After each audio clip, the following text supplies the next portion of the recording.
Hello students, welcome to the info capsule. हम current affairs की बात करने जा रहे हैं। करंट अफेयर्स में डेली कई सारे क्वेश्चंस होते हैं। अब बैंक एग्जाम की बात करें या एसएससी का एग्जाम की बात करें या किसी भी स्टेट लेवल के एग्जाम की बात करें, उसमें करंट अफेयर्स के क्वेश्चन आने ही आने हैं। अब हम क्या कर रहे हैं, जितने भी क्वेश्चंस हैं जो डेली बेसिस पे जो आपके एग्जाम के पॉइंट ऑफ व्यू से इम्पोर्टेंट है, हम उन सारे क्वेश्चंस को लेकर अपने करंट अफेयर्स के सेशन में चला रहे हैं। जैसे आज का हमारा करंट अफेयर्स है, स्टार्ट करने जा रहे हैं। स्टार्ट करते हैं आज के पहले क्वेश्चन से। फर्स्ट क्वेश्चन है हमारा, which airport has been ranked 5th in the customer satisfaction index conducted at 17 major airports in the country recently। मतलब हाल ही में किए गए देश के 17 प्रमुख हवाई अड्डों पर हुए ग्राहक संतुष्टि सूचकांक में किस एयरपोर्ट को 5वां स्थान मिला है। अब बात करें कस्टमर सेटिस्फैक्शन सर्वे। अब कस्टमर सेटिस्फैक्शन सर्वे क्या होता है? ये एक तरह का सर्वे होता है। ये सर्वे जैसे ये एयरपोर्ट्स पे किया गया। एयरपोर्ट्स में 17 एयरपोर्ट्स है। इन एयरपोर्ट्स में ये देखा गया कि जो जो फैसिलिटीज इन एयरपोर्ट्स के द्वारा वहां के कस्टमर को, नॉर्मल पैसेंजर्स को दी जा रही है, प्रोवाइड की जा रही है, उस उनकी दी हुई सुविधाओं से वो एयरपोर्ट किस रैंक पे पहुंच रहा है। तो इस तरह से कुछ रैंकिंग की गई होगी। जैसे कुछ एयरपोर्ट है वो बहुत ज्यादा अच्छी फैसिलिटीज प्रोवाइड कर रहे हैं, कुछ मीडियम लेवल में प्रोवाइड कर रहे हैं और कुछ लो लेवल प्रोवाइड कर रहे हैं। तो इस तरह का अगर ये कैसे पता किया जाए कि कौन सा जो है अच्छा प्रोवाइड कर रहा है, कौन सा airport medium level facilities provide कर रहा है, तो इसको जानने के लिए क्या होता है, जितने भी पैसेंजर्स होते हैं इन पर कुछ ना कुछ सर्वे किया जाता है।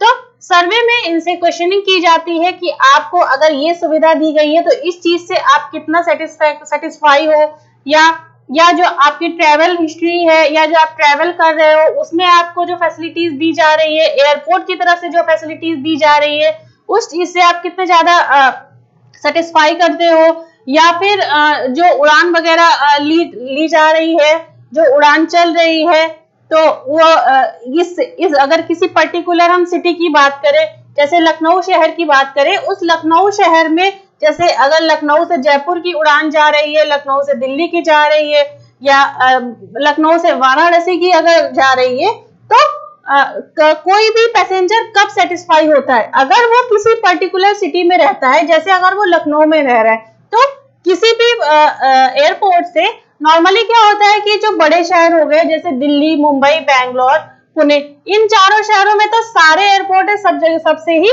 फ्लाइट जाएगी। लेकिन मेजर जो बात आती है, इन 4 सिटीज को अगर साइड में कर दिया जाए तो और भी सिटीज वगैरह हैं, जैसे वाराणसी हो गया, और जो छोटे मतलब बहुत छोटे नहीं, नॉर्मल जो सिटीज हैं, वहां पे अगर डायरेक्ट फ्लाइट वो प्रोवाइड कर रहा है, एयरपोर्ट वो फैसिलिटीज प्रोवाइड कर रहा है, तो उस बेस से कस्टमर एक तरह से सेटिस्फाई हो जाएगा।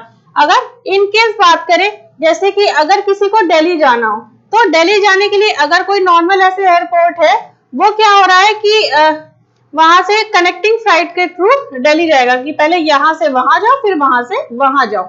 तो कनेक्टिंग फ्लाइट की जगह अगर एयरपोर्ट क्या कर रहा है कि आपको डायरेक्ट फ्लाइट दे रहा है कि आप पर्टिकुलर इस स्थान से, अगर लखनऊ की बात करें, आप पर्टिकुलर लखनऊ से सीधे दिल्ली जाओगे, आपको किसी और शहर को कनेक्ट करने की जरूरत नहीं है कि आप पहले लखनऊ से कहीं दूसरे शहर जाओ फिर आप दिल्ली जाओगे।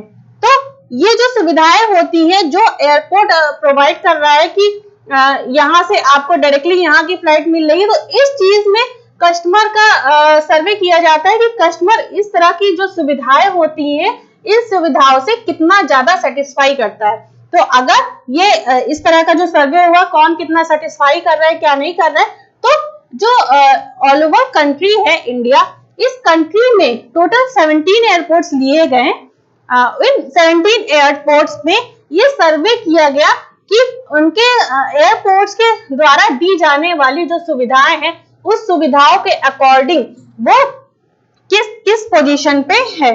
तो हमसे क्वेश्चन में पूछा गया है कि 17 सिटीज में जो सर्वे किया गया है, उस सर्वे के अकॉर्डिंग इनमें से कौन 5th स्थान पे आ रहा है।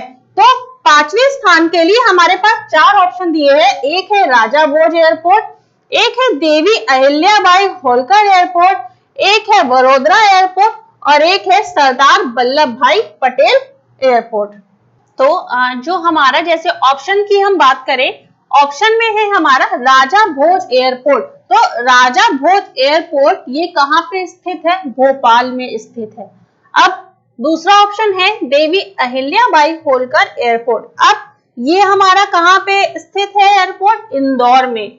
और तीसरा है वडोदरा एयरपोर्ट, ये वडोदरा में है। और चौथा है सरदार वल्लभ भाई पटेल इंटरनेशनल एयरपोर्ट, ये हमारा गुजरात में है। अब ये सारे के सारे हमारे एयरपोर्ट्स आ गए।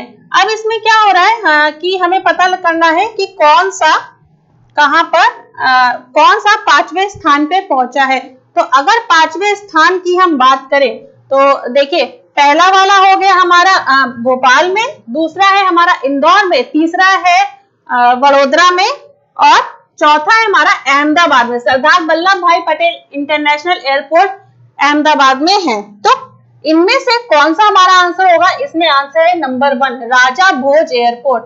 तो राजा भोज एयरपोर्ट जो है वो 5th स्थान पे आया है। किसमें? कस्टमर सेटिस्फेक्शन सर्वे, ये जो सर्वे किया गया था 17 एयरपोर्ट में, इन 17 एयरपोर्ट में 5वें स्थान पे राजा भोज एयरपोर्ट आया है। अब अगर एक आंसर की बात करें, क्या है? भोपाल ओवरटुक रांची, अगरतला, गया and Surat airport. Raja Bhoj airport secured their position by scoring 4.62 out of 5. In the previous survey, it got 4.56 marks. The survey was conducted during January to June 2020.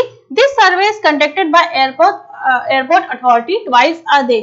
यानी क्या है? भोपाल ने रांची, अगरतला, गया और सूरत एयरपोर्ट को पीछे छोड़ते हुए राजा भोज एयरपोर्ट ने 5 में से 4.62 अंक प्राप्त किए। यानी भोपाल को, रांची को, अगरतला, गया और सूरत, इन सबको पीछे छोड़ते हुए, यानी ये पहले आते थे राजा भोज एयरपोर्ट से पहले कुछ पोजीशंस पे आते थे, उसके बाद हमारा ये वाला राजा भोज एयरपोर्ट आ रहा था, उसको पीछे छोड़ते हुए जो राजा भोज एयरपोर्ट था उसको 5 में से टोटल 4.62 अंक मिले हैं। इस वजह से अब इसको 5th पोजीशन प्राप्त हुई है। अगर इससे पहले की बात करें तो इससे पहले राजा भोज एयरपोर्ट को 4.56 अंक मिले थे। तो इसमें क्या होता है कि ये जो हमारा सर्वे होता है ये साल में 2 बार किया जाता है। तो ये जो हमारा रिजल्ट आया है, ये रिजल्ट हमारा जनवरी से लेकर जून 2020 के बीच जो सर्वे किया गया 6 महीने का, उसमें ये आया। ये जो हमारा सर्वे होता है ये कौन कराता है? ये हमारा airport authority of India, AAI भी बोलते हैं इसको शॉर्ट फॉर्म में, ये हमारी कंडक्ट कराती है। ये हर 6 महीने में होता है। तो इन 6 महीनों में, जो इस 6 महीने से यानी जनवरी 2020 से पहले जो सर्वे हुआ था उसमें राजा भोज एयरपोर्ट को 4.56 नंबर मिले थे, जबकि अब की वाला जो हमारा हुआ है जनवरी 2020 से जून 2020 में सर्वे, इस सर्वे में राजा भोज एयरपोर्ट ने भोपाल, रांची, अगरतला, गया, सूरत, इन सबको पीछे छोड़ते हुए वो आगे बढ़ गया है अपनी फैसिलिटीज के अकॉर्डिंग। तो इस बेस पे इनको टोटल 17 एयरपोर्ट में 5th स्थान प्राप्त हुआ है।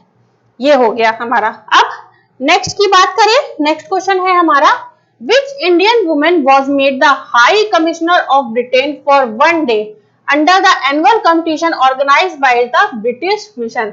ब्रिटेन के मिशन द्वारा आयोजित वार्षिक प्रतियोगिता के तहत किस भारतीय युवती को एक दिन के लिए ब्रिटेन की उच्चायुक्त बनाया गया है?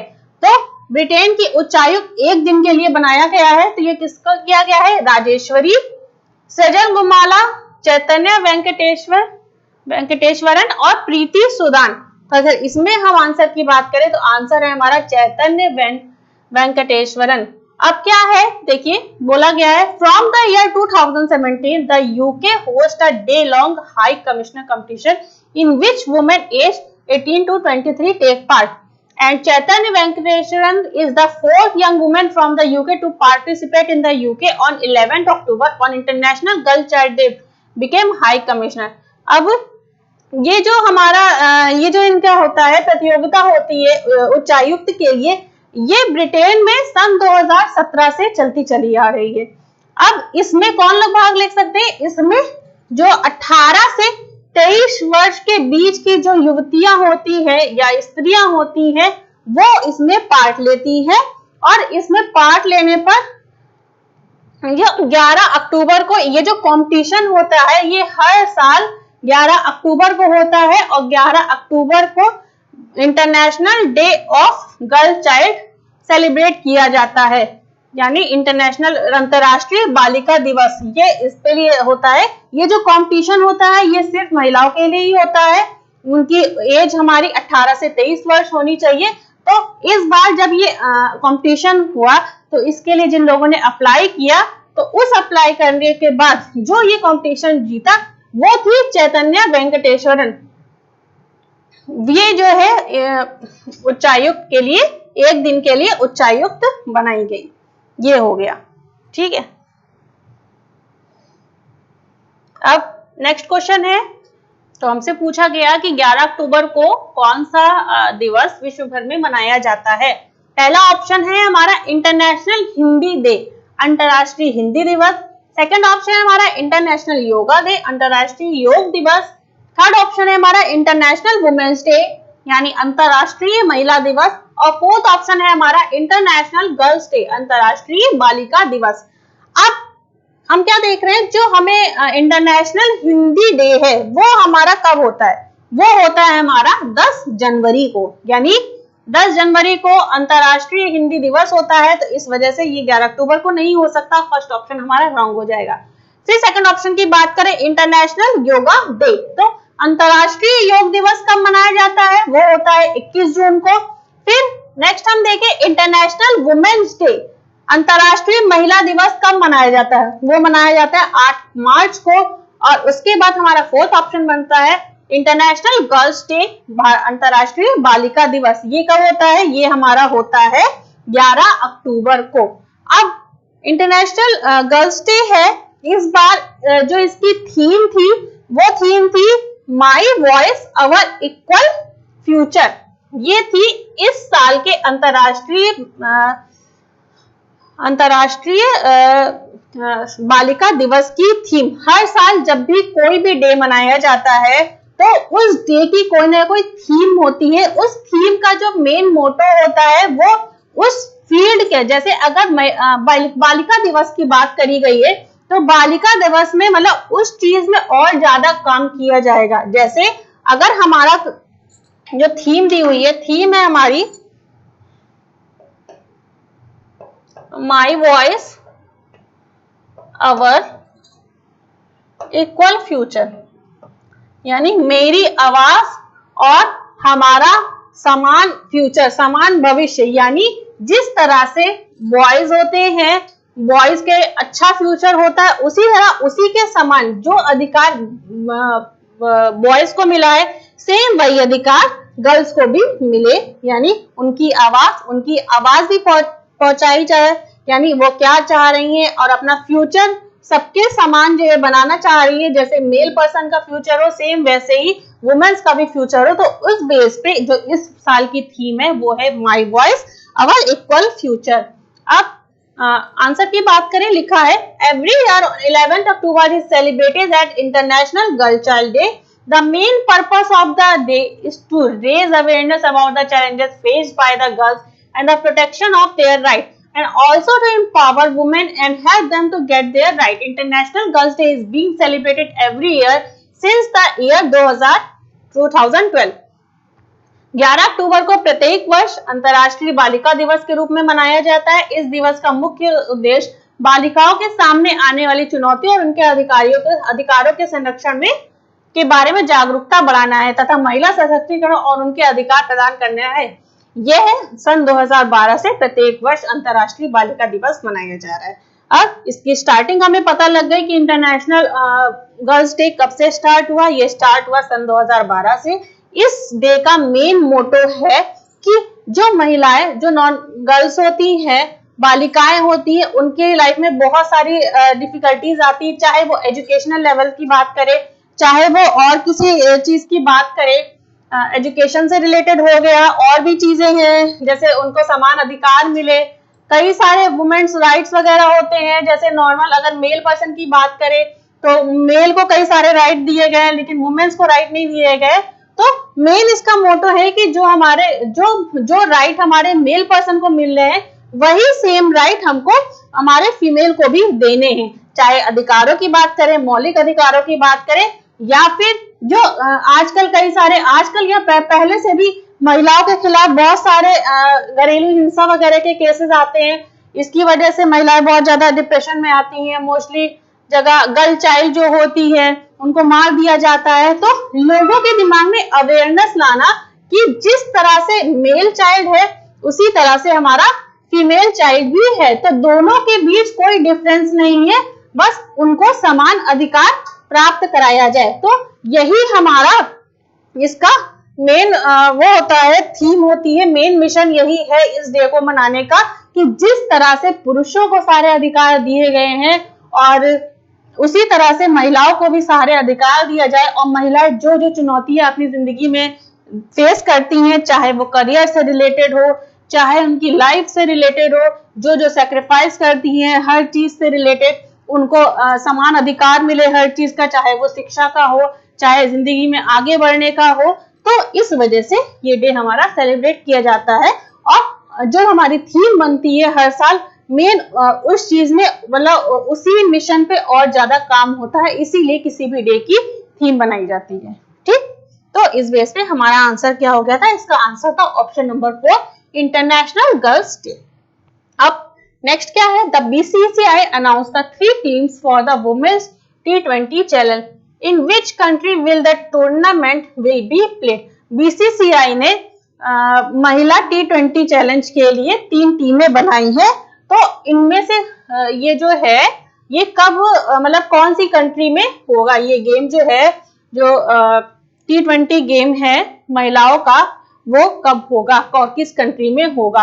तो ऑप्शन है हमारा ब्राजील में, स्वीडन में, यूएई में, यूनाइटेड अरब अमीरात या फिर संयुक्त अरब अमीरात या फिर अफ्रीका में।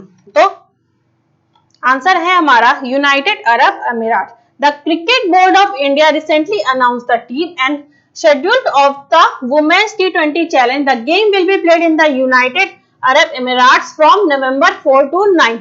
3 teams have been selected in the Women's T20 Challenge, in which Harmanpreet Kaur will take over as captain of Suvarnovas, Smriti Mandhana will captain the Trailblazers and Mithali Raj will captain the Velocity. अब संयुक्त cricket BCCI जो है उसने महिला T20 challenge के लिए 3 team finalise कर दी है जो T20 का गेम खेलेंगी। अब ये जो गेम होगा क्रिकेट का, ये क्या होगा? 4 से 9 नवंबर के बीच होगा। कहाँ होगा? यूएई में, संयुक्त अरब अमीरात में। अब इसमें तीनों टीमों का चयन किया गया है, जिनमें एक हरमनप्रीत कौर है जो सुपरनोवाज की कप्तान संभालेंगी। 3 टीम है, एक सुपरनोवाज है, दूसरी है ट्रू ब्लेजर्स और तीसरी है वेलोसिटी। तीन टीमें हैं। ये 3 टीमों के नाम याद रखिए और ये याद रखिए कि इन टीमों के कौन कौन कैप्टन है। ये हमारे एग्जाम के पॉइंट ऑफ व्यू के लिए इंपॉर्टेंट है। तो कौन सी हो गई? हरमनप्रीत कौर सुपरनोवाज की कप्तान करेंगी, स्मृति मंधाना जो है वो ट्रेल ब्लेजर्स की कप्तानी करेंगी और जो मिथाली राज है वो वेलोसिटी की कप्तानी करेंगी। तो ये 3 हो गए। इन 3 पे आप ध्यान रखिए, यही तीनों नाम इंपॉर्टेंट है। और एक चीज ये इंपॉर्टेंट है एग्जाम के पॉइंट ऑफ व्यू से कि ये जो महिला T20 होने वाला है ये कहाँ होने वाला है? ये होने वाला है संयुक्त अरब अमीरात यानी यूएई में। और कहाँ, कब से कब तक होगा?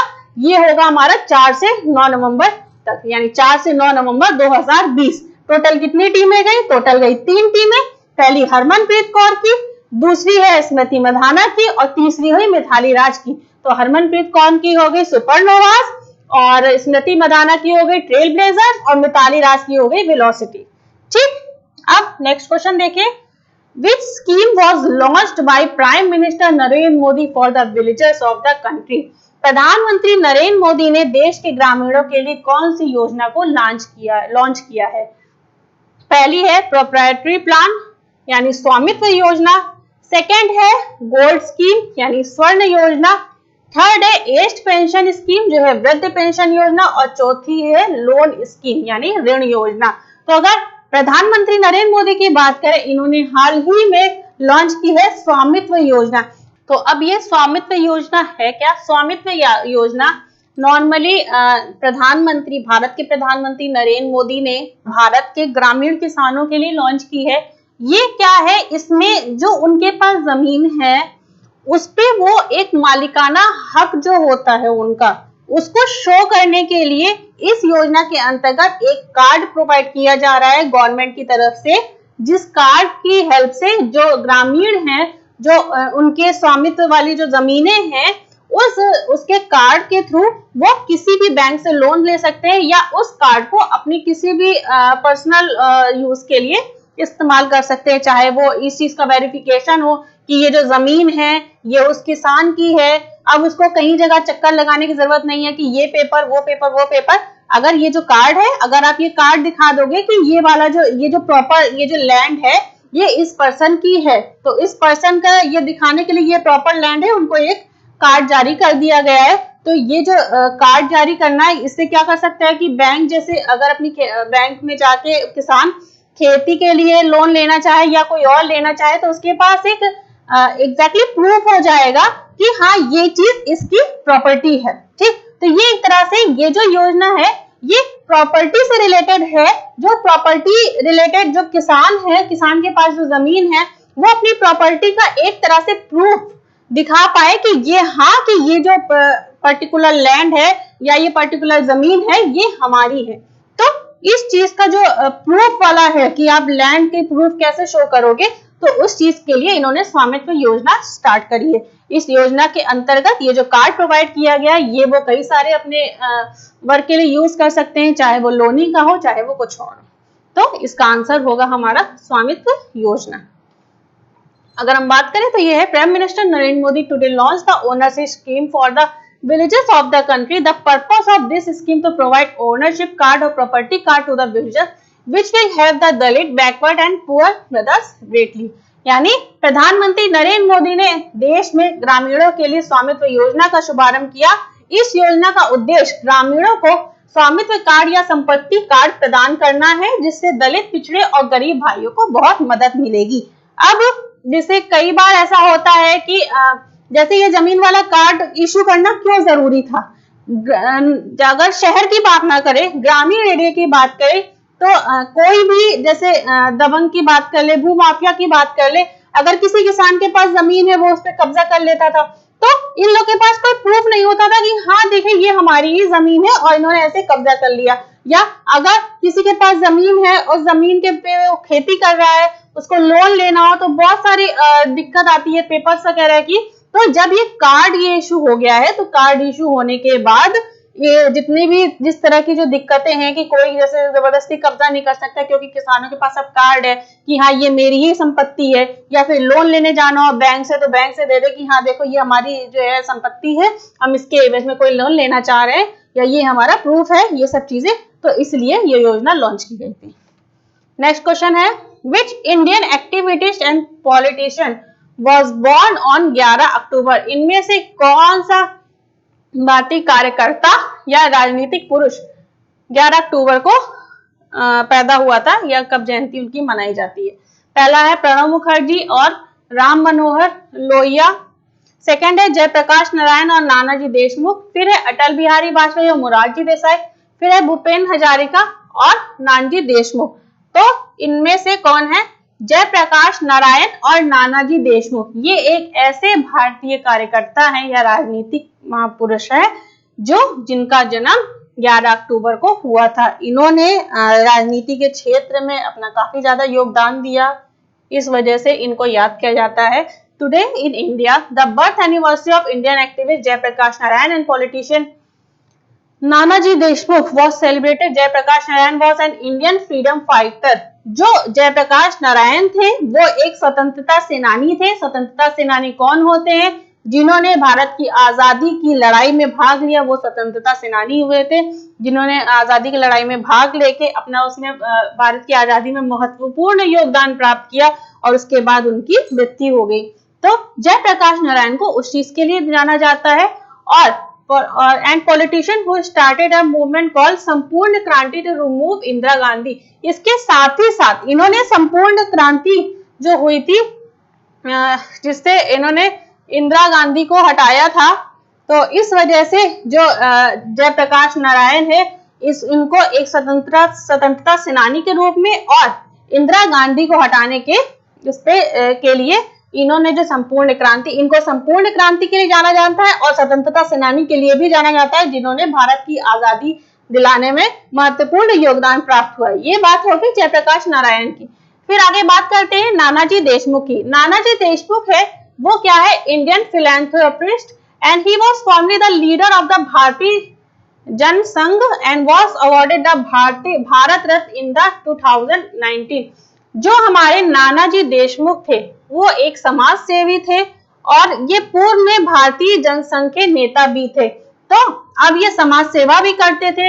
इन्होंने देश में अपनी सोसाइटी में बहुत ज्यादा योगदान किया, बहुत समाज सेवा करी, लोगों का बहुत ज्यादा उत्थान किया। इस वजह से ये बहुत ज्यादा जाने जाते थे। इसके अलावा ये भारतीय जनसंघ के नेता भी रहे और इस वजह से इनके जो समाज सेवा वाला काम है, इस काम की वजह से ही और इनके जो भारतीय जनसंघ के जो नेता थे इन्होंने लोगों के उत्थान के लिए बहुत अच्छा काम किया। इस वजह से इनको 2019 में भारत रत्न भी प्रोवाइड किया गया। तो जयप्रकाश नारायण का क्या हुआ, जयप्रकाश नारायण एक स्वतंत्रता सेनानी थे और उसके साथ ही साथ इन्होंने संपूर्ण क्रांति को जो है संपूर्ण क्रांति में भाग लिया। इस वजह से इनको याद किया जाता है। और ये जो नानाजी देशमुख थे इन्होंने क्या किया, ये एक समाज सेवी थे और वो एक नेता भी थे और इन्होंने अपने समाज सेवा के क्षेत्र में बहुत अच्छा योगदान दिया। इस वजह से इनको भारत रत्न भी मिला। इस वजह से ये दोनों जयप्रकाश नारायण और नानाजी देशमुख फेमस है। इनकी बर्थ एनिवर्सरी मनाई जाती है 11 अक्टूबर को। नेक्स्ट की बात करें, which Poland player made history at the age of 19 to win his first grand slam title. 19 वर्ष की आयु में पोलैंड के किस खिलाड़ी ने अपना पहला ग्रैंड स्लैम खिताब जीता। अब ग्रैंड स्लैम खिताब क्या होता है, ग्रैंड स्लैम खिताब होता है जो टेनिस खेल की फील्ड में अच्छा काम करते हैं उनको ग्रैंड स्लैम टाइटल दिया जाता है। पहला ऑप्शन है Iga Swiatek, Sofia Kenin, Ons Jabeur, Elise Mertens. अब हमारा आंसर है ईगा शेवियोंटेक। ये क्या है, Poland's 19-year-old Iga Swiatek won history by defeating Sofia Kenin of America in her first French Open title in 1992 before winning the French Open title of 18 years old Monica Seles in 1992। Poland की 19 वर्षीय ईशा शेवियोंटेक ने final में America की Sophia canine को हराकर अपना पहला French open खिताब जीता। इससे पहले इन्होंने 1992 में 18 साल की मोनिका सेलेस को फ्रेंच ओपन का खिताब जीता था। यानी ईशा शेवियोंटेक जो है 19 साल की, उन्होंने किसको पराजित किया, अमेरिका को हराया। अमेरिका में किसको हराया था, सोफिया केनिन। ये जो नाम है ये हमारे एग्जाम के पॉइंट ऑफ व्यू से बहुत इंपॉर्टेंट है। पहला हो गया ईगा शेवियोंटेक को क्या मिला, ग्रैंड स्लैम अवार्ड मिला, पहला ग्रैंड स्लैम अवार्ड मिला 1992 में। ठीक, अब वो इनको 1992 में मिला, तब वो 19 वर्ष की थी, तब इन्होंने किसको हराया, और ये कहाँ की है, पोलैंड की है। ठीक, ईगा शेवियोंटेक कहाँ की है, पोलैंड की। और इन्होंने किसको हराया, इन्होंने हराया अमेरिका की सोफिया केनिन को। ठीक, इससे पहले जो ईगा शेवियोंटेक है, इन्होंने 18 वर्ष की उम्र में मोनिका सेल्स को हराया था, फ्रेंच ओपन में हराया था। तो इस क्वेश्चन का आंसर हो गया ईगा शेवियोंटेक। ये जो नेम है, नेम जो गेम से रिलेटेड जो हमारे क्वेश्चन आते हैं करंट अफेयर्स के, जिसमें नेम्स है, ये नेम्स याद करना जरूरी है कि कौन सा पर्सन जीता, वो किस कंट्री से बिलोंग करता था, और उसने जिस पर्सन को हरा के वो जीता है वो किस कंट्री से बिलोंग करता है। ये सब नाम जो होते हैं वो एग्जाम के पॉइंट ऑफ व्यू से बहुत इंपॉर्टेंट होते हैं। ठीक, अब नेक्स्ट क्वेश्चन की बात करेंगे। Director of Vikram Sarabhai space centre who said that GSLV will be used for manned space flight mission और Gaganyaan will for backups be made for critical system। यानी विक्रम साराभाई स्पेस सेंटर के निदेशक जिन्होंने बताया कि मानव अंतरिक्ष उड़ान मिशन या गगनयान के लिए GSLV का इस्तेमाल किया जाएगा, इसमें अहम प्रणालियों के लिए 4 बैकअप बनाए जाएंगे। तो इनके निदेशक कौन थे हमें बताना है। इसके थे पी कुन्हीकृष्ण, ऋतु करिहल, कैलाशवाम शिवाम या एस सोमनाथ। तो विक्रम साराभाई स्पेस के डायरेक्टर कौन है, उसके स्पेस है एस सोमनाथ। तो director of Vikram Sarabhai space centre S K Somnath said that GSLV will be used for manned space flight mission और Gaganyaan 4 backups will be made for critical system. इन्होंने कहा था, ये विक्रम साराभाई स्पेस सेंटर के डायरेक्टर हैं जिन्होंने ये बोला कि जो मानव अंतरिक्ष उड़ान या गगनयान के लिए GSLV का इस्तेमाल किया जा रहा है जाएगा आगे चल के, उसमें टोटल 4 बैकअप होंगे। तो ये किसने स्टेटमेंट, ये क्वेश्चन क्या हुआ, स्टेटमेंट देने की बात हुई। तो हमारा जो एग्जाम में क्वेश्चन आएगा तो एग्जाम में यही आ सकता है कि ऐसा कौन था, मतलब कौन डायरेक्टर थे, उस डायरेक्टर का नाम बताइए जिसने ये हमारा स्टेटमेंट दिया था। या एक तरह से एक क्वेश्चन और आ सकता है कि विक्रम साराभाई स्पेस सेंटर के निदेशक एस सोमनाथ ने ये बताया कि मतलब कौन से यान में 4 बैकअप बनाए जाएंगे क्रिटिकल कंडीशन के लिए। तो कौन से प्लान के लिए, तो आप इसका आंसर भी मानव अंतरिक्ष यान या गगनयान कर सकते हैं। या किसमें यूज किया जाएगा, इस तरह का क्वेश्चन आ सकता है। तो किसमें यूज किया जाएगा, GSLV में यूज किया जाएगा। तो ये जो छोटी छोटी ट्रिक है, अगर आपको पता हो तो कि इस चीज में क्या पूछा जा सकता है तो आप इसको सॉल्व कर सकते हो। तो एक चीज हमारी ये हो गई डायरेक्टर का नाम, इसमें डायरेक्टर का नाम दे दिया था। एक चीज हमारी ये हो सकती है कि कौन से यान के लिए ये सब चीजें कही गई है, तो या मानव अंतरिक्ष यान या गगनयान हो गया। एक क्वेश्चन और ये आ सकता है कि कौन से यान में ये चीज 4 बैकअप प्लान स्टार्ट किए जा रहे हैं। तो कितने, कौन सा यान हो गया, GSLV यान हो गया। और एक तरह से ये हो सकता है कि अगर ये दे दिया कि हाल ही में विक्रम साराभाई स्पेस सेंटर के डायरेक्टर ने ये कहा कि GSLV के लिए कुछ बैकअप प्लान बनाए जाएंगे। टोटल कितने बैकअप प्लान बनाएंगे, नंबर ऑफ बैकअप प्लान की बात करें तो इसमें क्वेश्चन आ सकता है। तब हमें पता होना चाहिए कि 4 बैकअप प्लान है तो इसका आंसर 4 हो जाएगा। तो इस तरह से हमने क्या देखा कि ये जो हमारा क्वेश्चन था, इस क्वेश्चन के थ्रू हमारे 4 से 5 क्वेश्चन बन सकते हैं। तो 4 से 5 क्वेश्चन बन सकते हैं, तो इस तरह से हम इसको आंसर दे सकते हैं। नेक्स्ट क्वेश्चन की बात करें, which country did China support on the nuclear deal. चीन ने किस देश का न्यूक्लियर डील पर समर्थन किया है। तो पहला है पाकिस्तान, दूसरा है कुवैत, फिर है ईरान और चौथा है ब्राजील। तो हमारा आंसर है ईरान, यानी ईरान के साथ चीन ने न्यूक्लियर डील पर इसका समर्थन किया है। चीन ईरान का सहयोगी और 2015 में हुए ईरान परमाणु समझौते पे एक पक्ष रहा। अब चाइना है, चाइना अपनी हरकतों से बाज नहीं आ रहा है, कभी किसी चीज का प्लान, कभी कुछ। कोरोना महामारी भारत में फैली हुई है, उसके लिए भी चाइना जिम्मेदार। वो कुछ ना कुछ ऐसे करता रहता है जिससे बाकी देश प्रभावित होते हैं। उसी तरह से इसी फील्ड में आगे बढ़ते हुए उसने क्या किया है, चाइना ने ईरान के साथ मिलकर एक न्यूक्लियर डील को सपोर्ट किया है। क्यों? क्योंकि उसने 2015 में ईरान के साथ एक डील साइन करी थी कि वो उनके न्यूक्लियर डील को सपोर्ट करेगा।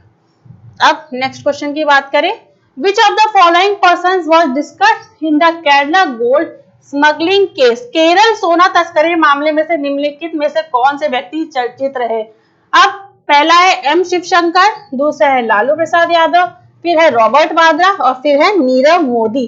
अब गोल्ड स्मगलिंग केस यानी सोने की जो तस्करी होती है उसके मामले में निम्नलिखित में से कौन से व्यक्ति चर्चा में रहा, तो इसमें रहा M Shivshankar. 30 kg of gold was made with diplomatic baggage from Thiruvananthapuram airport, due to which the enforcement director questioned M. Shivshankar. Thiruvananthapuram हवाई अड्डे से राजनयिक सामान के साथ 30 किलोग्राम सोना बरामद किया गया, जिसके कारण प्रवर्तन निदेशालय ने एम शिवशंकर से पूछताछ की। ये एक एम शिवशंकर जो है ये एक राजनयिक है।